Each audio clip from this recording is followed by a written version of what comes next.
This is a 1 ounce pure nickel bullion round. Imagine if you ordered one of these and all you got was a bag of these. Let's explore.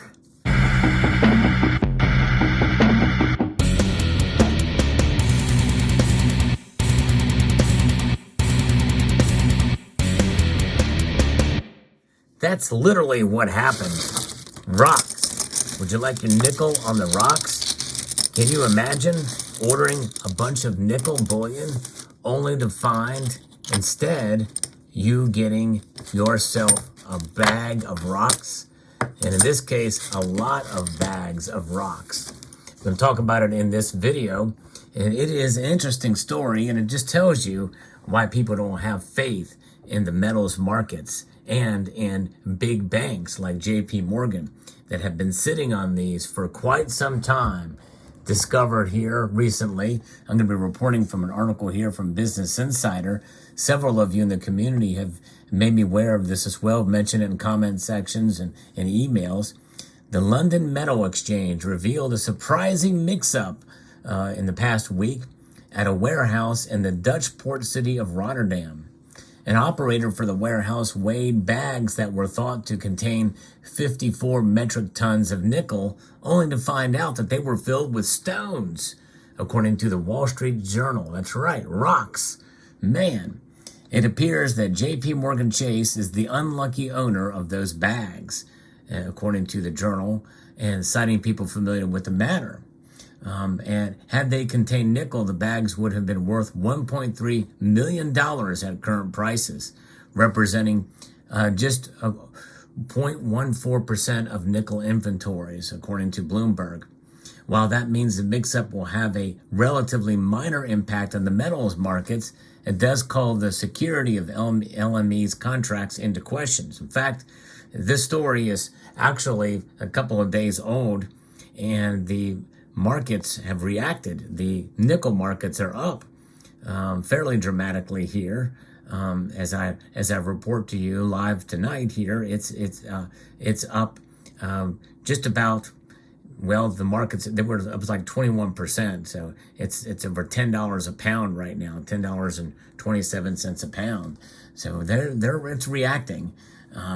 It does call the security of the LME's contracts into question. Yeah, I would think that would be the obvious thing that it would call into question. It's the security there. And the thing is, it's an industry riddled with scandals. The LME's contracts are viewed as unquestionably safe, according to Bloomberg. Unquestionably safe. That's the understatement of the century, for sure. The LME first announced the mix-up about a week ago, but didn't disclose the owner of the bags or the warehouse where they were kept, according to the Wall Street Journal. However, people familiar with the matter said that the warehouse was owned and operated by Access World, according to the journal. A spokesperson for the logistics firm told Insider that Access World confirms it is currently undertaking inspections of warranted bags of nickel briquettes at all locations and will engage external surveyors to assist. Yeah, who knows what else they may find. This could rock the nickel market if this continues here. In the meantime, based on internal stocks checks, all information indicates that the underlying issue, which led to the suspension of the 9 warrants referenced in LME Notice 33-044, is an isolated case and specific to one warehouse in Rotterdam. It's likely that Access World is going to hear the financial burden for the mix-up rather than JP Morgan Chase, the journal said, because it was the company's responsibility to protect the stores of metal in its facilities. But JP Morgan Chase bought the bags years ago. Years ago, that's right. They've been purchased a number of years ago and remains an active player in big metals, the journal said. So, Access World is responsible. But the thing is, I think JP Morgan really should do their due diligence as well, too, to make sure that facilities that hold these things actually have them. I mean, nickel, we saw what happened with nickel, the big insane move up in price last year. Now, of course, JP Morgan Chase and the LME also did not immediately respond to insiders' request for comments. But look at that, and it just goes to show you that this is a pretty big scandal. And I tell you what, if I was J.P. Morgan, I would be looking for some other agency to store this stuff. But it just goes to show. But maybe if you think about it, if you have these metals stored and you don't look at them for years, you don't do an inventory or have them send you an inventory with photos, there's something wrong. It doesn't take much to be able to verify this stuff. If they've been purchased years ago, to me, that means that J.P. Morgan may hold some of the blame here too. They did purchase them, but they purchased them years ago. And so, to me, this thing could be wider. Who knows? But it just goes to show you that if this can happen, which sounds insane. In fact, when I first heard about it, I was like, yeah, there's no way this could happen. But saw some of the photos, which is it's basically just a huge bags with stones in them of various different weights. It looked like kind of landscaping stones, much like kind of what you see right here. But this is the kind of stuff that's occurring, and it makes you wonder what else is potentially being used in place of the metal. And by the way, it leaves an even more credence to the thought and notion and possibility that, hey, maybe the United States doesn't really have all the gold. Maybe it is filled with tungsten and what have you. After reading this news report and reporting on it, it makes it a little bit more credible for that fact, and that is a possibility, which means, in my view, that maybe we should have an actual audit of the gold holdings that the United States has at Fort Knox and in New York, both places where they're stored. But they won't do that. No, this will have no effect on that. Why? Because their thinking is that, you know what? If we don't want to bring any attention to gold, then we have to. It's already getting closer and closer to its all-time high again. We don't want to draw anybody else there to bring attention to gold. I think that's one of the reasons why they're not doing it. I personally still believe it's there, but I tell you what, after reading this story, we ought to get an audit, because this seems unbelievable. It seems unbelievable. Bags of rocks that represent nickel. How does this happen?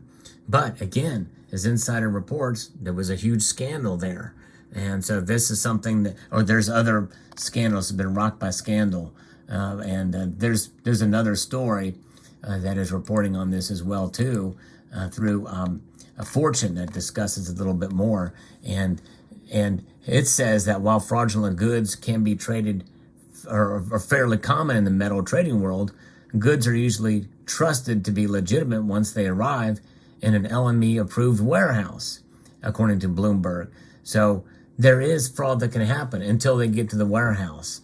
And so that fraudulent goods in the metal trading world. And usually that would probably mean that maybe it's gold that's not scrutinized, or maybe doesn't have the refiner or purity or what have you. But even that is troubling.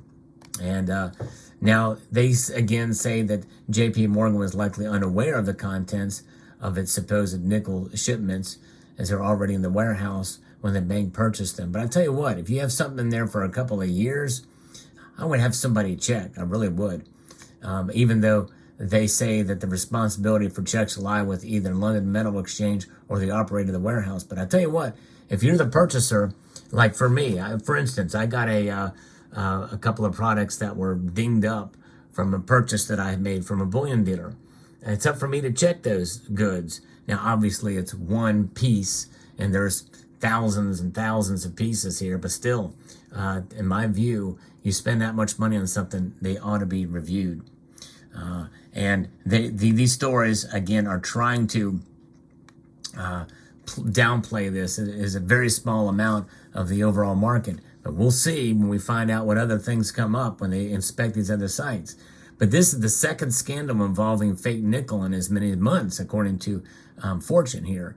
In February, commodities trader Trafigura said it could lose over $500 million after discovering that nickel shipments it bought instead contained less valuable materials. What were those materials? And the fake nickel scandal was a blow for the London Metals Exchange, which is owned by the Hong Kong Exchanges and Clearing, as it tries to recover from its trading chaos over a year ago. You remember I did a video about that. The LME controversially suspended trading for over a week after nickel prices surged past $100,000 a ton. Nickel prices initially rose due to supply concerns following Russia's invasion of Ukraine, and then in turn squeezed short sellers who had bet against the metal, including Chinese metal tycoon Zhang Yuanda, founder of the Xinjiang Holding Group. Trading in nickel is still suspended during Asian hours due to the crisis and was scheduled to resume on March 20th until the LME postponed the resumption by a week thanks to its discovery of the fake nickel shipments. Several trading firms had their nickel trades canceled, are now suing the London Metals Exchange. So I tell you what, it's dismissed these suits without merit and says it would act as a secure, fair, and orderly market in its interest in the market as a whole. But their decisions last month also are coming under regulatory scrutiny. So they're in hot water here, folks. But you know what? That hot water could come with the rocks, right?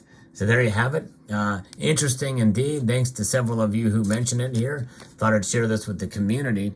And it makes you wonder, if you buy something, you make sure it's real. You check it. And if you don't hold it, you truly don't hold it. You truly don't own it, right? And in this case, I own these rocks, and I also own the nickel that's here.